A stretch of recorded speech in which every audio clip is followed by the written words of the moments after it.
The first photograph Tim Huffman took in Appalachia wasn't the problem. It was the second time he looked at it, because every time the image appeared on his camera screen, one of the figures standing around the cabin had moved closer. Hello everyone, and welcome back. If this is your first time here, I'm glad you found us. This is where we explore unsettling stories, where grief, forgotten places, and the unknown collide in ways that are difficult to explain. If you've been here before, thank you for coming back. Before we begin, I want to ask one thing. Stay with me until the very end of tonight's story. Buried inside it is a warning that Tim Huffman realizes far too late, and it's the kind of lesson that lingers long after the story is over. Whether you see it as folklore, a cautionary tale, or something more, it may change the way you think about the places you visit, the memories you hold on to, and the choices you make for the people you love. Dim the lights, get comfortable, and keep in mind that tonight's story contains themes of loss, psychological horror, and supernatural terror. There are stories you eventually stop thinking about, and then there are the ones that refuse to let you go. This is one of those stories. I've gone over every detail countless times, trying to decide whether what happened deep in those Appalachian woods could be explained by exhaustion, grief, or something far older than either.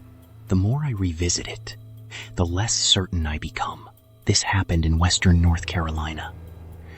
The mountains have always carried their own stories. Old logging roads that disappear from maps. Cabins no one admits owning. Places where locals lower their voices instead of giving directions. Most visitors hear those stories and laugh.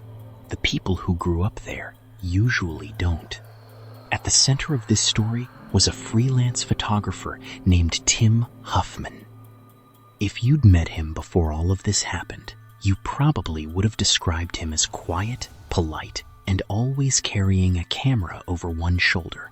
He spent his weekends chasing abandoned places across North Carolina, believing forgotten buildings had a way of preserving moments that people couldn't. Photography wasn't just a hobby for Tim, it had become the only thing that quieted his thoughts. The year before, his wife Rachel had died in a car accident outside Asheville. He blamed himself more than anyone else ever could. After the funeral, he stopped looking for crowded places and started searching for empty ones instead. Old factories, closed schools, forgotten roads. Anywhere silence felt easier than sympathy. That search eventually led him into the mountains. It began as another photography trip. At least, that's what Tim believed. Before heading deeper into Pisgah National Forest, he spent the morning exploring the abandoned amusement park known as Ghost Town in the Sky. Rusted rides stood motionless above the valley. Fog drifted between empty storefronts, and every photograph seemed darker than the last. Just before he left, his phone rang from an unknown number. A woman's voice whispered only 4 words. "Don't take its picture." The call disconnected before Tim could answer. At the gas station outside Bryson City, an elderly clerk noticed the camera around Tim's neck and asked a question that seemed oddly specific. "Did you take pictures where the mountain doesn't want visitors?" Tim laughed it off. The clerk didn't. At first, nothing seemed unusual. The roads were quiet, the forest was still.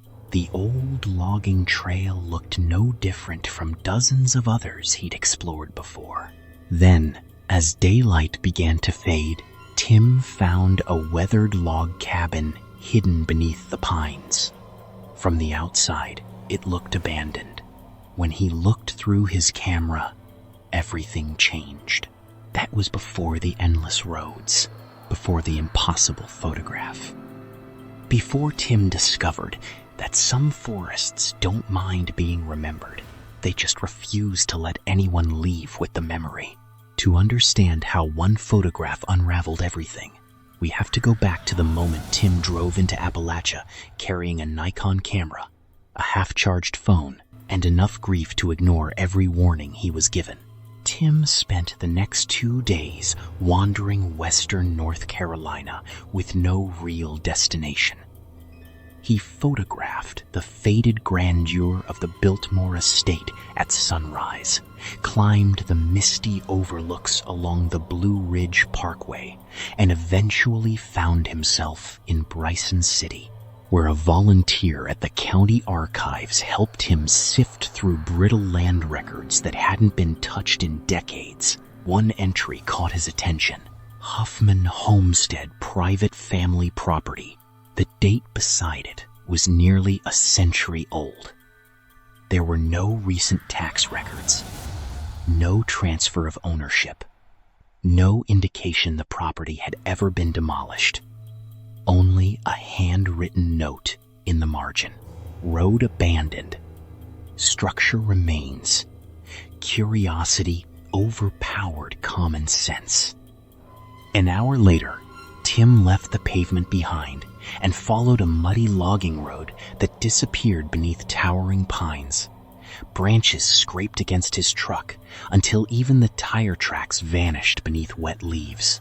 By late afternoon, he reached a small clearing where an aging log cabin stood alone beneath the trees. It looked forgotten. No mailbox, no power lines, no vehicle, no footprints. Yet a warm yellow light glowed softly through one of the front windows.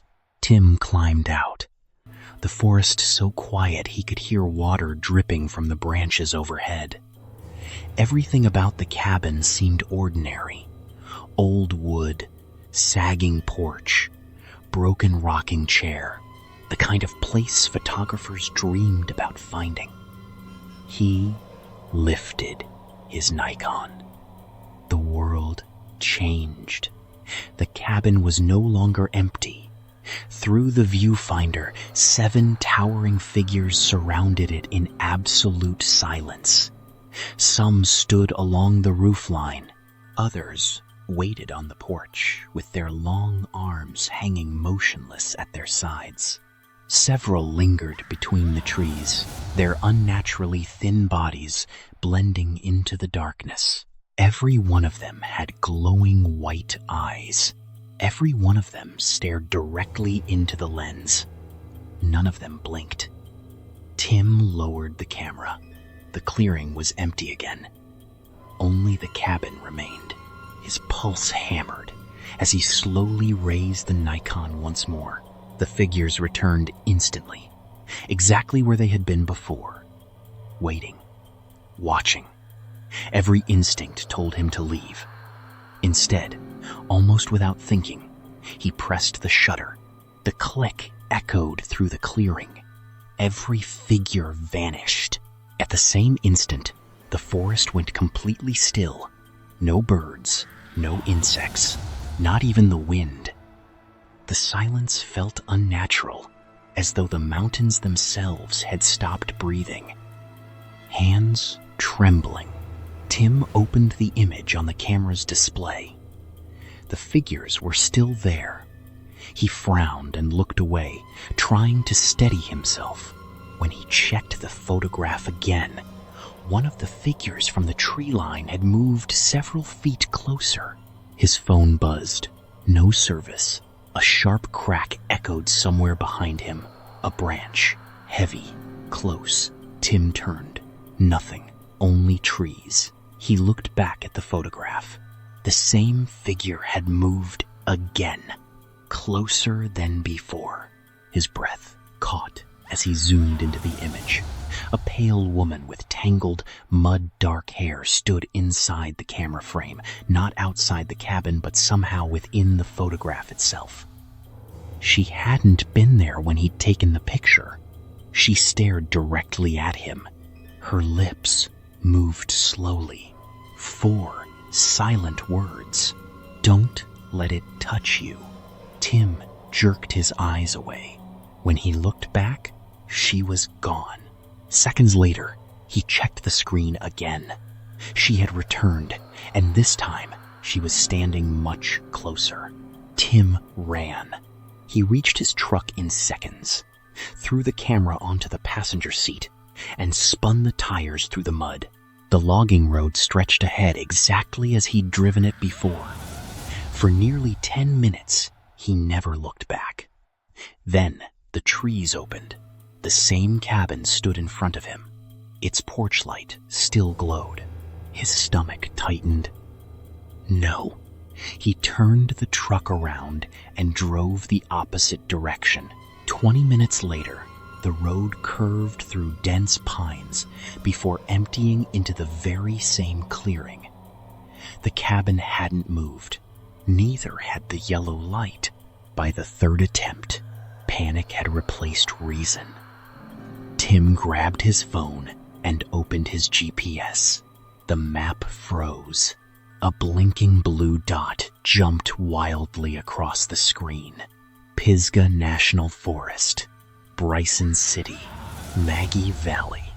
According to the phone, he was standing in all 3 places at once. Then the screen went black. When he looked up, the afternoon sun was gone. Darkness settled over the forest far too quickly, swallowing the trees until only the cabin remained visible beneath its lonely porch light. Something felt wrong. The woods no longer looked the same. Every time Tim glanced away, the trees seemed closer than before, their trunks subtly shifting as though rearranging themselves when they weren't being watched. The forest had become a maze. There was nowhere left to drive. Nowhere left to run. With trembling hands, Tim picked up the Nikon and stepped onto the porch. The front door stood slightly open. Inside, the cabin felt impossible. Fresh coffee steamed gently from a ceramic mug on the kitchen table. The stone fireplace radiated warmth. Dust blanketed shelves, windowsills, and the floor. Yet one old rocking chair beside the hearth sat perfectly clean, as though someone had been using it only moments earlier. Family photographs covered the walls. Strangers dressed in old church clothes. Hunters posing with deer. Children standing beneath towering pines. Then Tim stopped breathing. One photograph showed a smiling little boy standing on this very porch. The child was wearing a blue jacket Tim recognized instantly. It had belonged to him. He had never been here. Yet there he was, shaken. Tim searched the cabin until he found several worn journals stacked inside a kitchen cabinet. Each bore the same faded signature. Elias Huffman. Most entries described ordinary mountain life until the writing abruptly changed. We were never chosen by the forest. We chose to remain. Page after page described a bargain older than the cabin itself. Something ancient slept beneath these mountains. It could return those who had been lost. But every generation of the Huffman family owed it a single photograph, not merely an image, but a living memory willingly surrendered. As cameras replaced portraits, the bargain adapted. The lens had become the newest doorway. Tim's hands shook as he turned another page. Near the end of one journal, a newer entry had been added in different handwriting. His father's handwriting. I brought Rachel here after the funeral. I couldn't accept losing her. It answered my prayer. God forgive me. It wasn't her. The final sentence was barely legible. If Timothy ever comes here, don't let him look through the camera. A floorboard creaked somewhere upstairs. Tim slowly reached for the Nikon. The camera screen flickered to life by itself. The pale woman with tangled hair was back. This time, she wasn't trapped inside the photograph. She was standing at the top of the cabin stairs, staring down at him with hollow eyes and a sorrowful smile. Tim stumbled backward as the woman at the top of the stairs slowly raised one trembling hand. Destroy it, she whispered. Before he could answer, the camera hanging from his neck vibrated. The screen lit up on its own. One by one, every photograph Tim had ever taken began disappearing. The sunrise over the Biltmore estate, the abandoned rides at Ghost Town in the sky, old churches, covered bridges. Rachel smiling beside a mountain stream years earlier. Each image blinked away until the gallery was empty, except one, the photograph of the cabin. Tim selected it and pressed delete. Unable to delete file, he tried again. Nothing. The image remained. His pulse quickened as he looked closer. One of the glowing-eyed figures had moved again.